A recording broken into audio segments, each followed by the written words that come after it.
ඉතින් කොහොමද මම පොඩි දෙයක් අහන්නද? වචන වලට පණ තියෙනවා. ඔව් වචන වලට පණ තියෙනවා. දන්නවද? සමහර වචන නිසා අපි හුස්ම ගන්නවා. සමහර වචන වලට පුළුවන් අපිට හැමදේම එපා කරවන්න.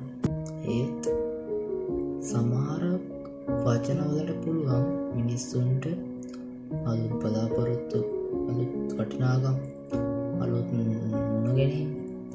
ඉතින් ඒ වගේ සමහර වචන වලට අපේ ජීවිතය අනිත් පැත්ත පෙරලන්න, මේ හොඳ පැත්ත පෙරලන්න, මේක හොඳ පැත්තෙන් පෙරලන්න සමහර වචන වලට පුළුවන්. ඒ නිසා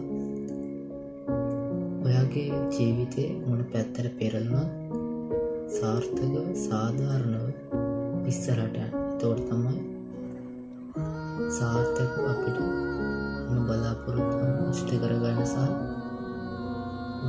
නැතුව දියුණු වෙන්න පුළුවන්. ඉතින් හැමදේම සාධාරණ, සාමකාමීව සතුටින් ගත කරන්න. සියලුම සම්මා සම්බුත්.